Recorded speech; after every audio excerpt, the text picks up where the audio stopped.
Welcome to the Weekly Focus English. Week 9. Sustainable Fashion, the Rise of Circular Clothing in 2026. In 2026, the global fashion industry is changing to protect the environment. Many famous brands are using circular textiles made from organic cotton and recycled clothes. New laws also stop companies from throwing away unsold products. By choosing sustainable fashion, consumers can look stylish while reducing water pollution and carbon emissions. If you just look at the tags on the clothes in your closet right now, you're basically looking at a graveyard of raw materials. Yeah, it's pretty grim when you think about it. Right. I mean, for decades, fashion has just operated on this one-way street. Extract, weave, wear, and then just dump it. Mm-hmm. But today's deep dive is into a 2026 article excerpt that points to this massive structural shift toward circular clothing.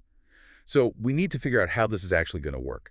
Well, and the term circular, it gets thrown around a lot. Oh, constantly. Everything is circular now. Yeah, but the source highlights an actual, literal, physical restructuring of the supply chain. We aren't just talking about thrifting or, secondhand shops anymore. Okay, let's unpack this a bit. Is circular clothing basically treating our closets like a closed-loop recycling bin? Yeah, essentially. Famous brands are now re-engineering the textiles themselves. They're primarily using pure organic cotton and actively recycled fibers to create garments designed from day one to be remade. So instead of just, melting down a plastic bottle, it's almost more like industrial composting. Exactly. You literally have to break a shirt all the way down to its fiber DNA to spin it back into viable yarn. Right, and that mechanical breakdown is the really tricky part, because historically, breaking down a complex polycotton blend... It just ruins the structural integrity of the fiber, right? Yeah, you end up with weak yarn that just tears easily.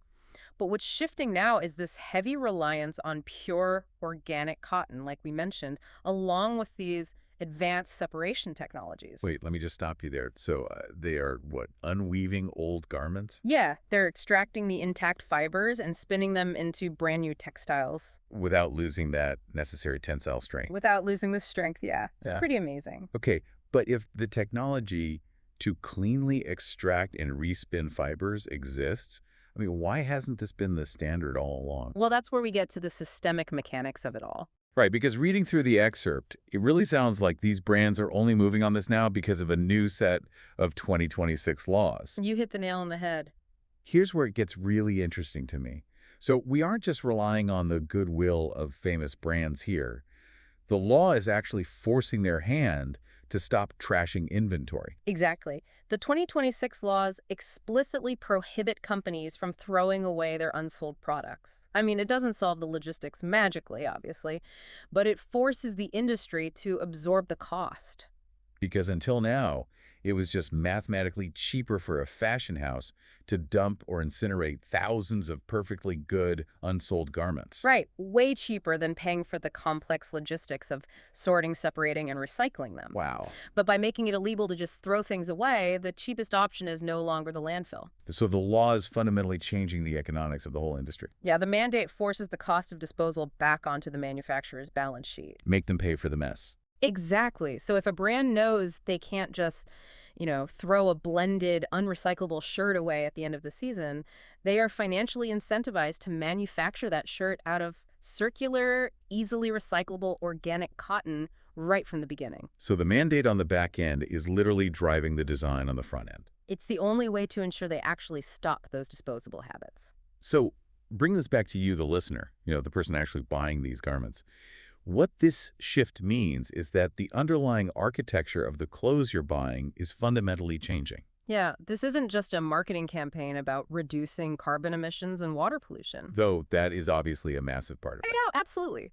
But it means the tags you read will look different, the materials will feel different, and the entire supply chain you are funding is no longer built on disposable economics. Right, so you're participating in a market where waste is actively being engineered out of the equation. And being informed about this means you can see the mechanics of that 2026 legislation playing out in real time, right on the rack. Which is pretty cool. It is. You don't have to sacrifice aesthetics, you stay stylish, but the industrial process is entirely new. It definitely reframes how you look at a simple organic cotton t-shirt, but, it leaves me with one major lingering question. What's that? If these 2026 laws strictly dictate that brands can no longer simply destroy or throw away their unsold products moving forward, what exactly are these companies doing right now with those massive physical stockpiles of last season's non-recyclable inventory before the clock runs out?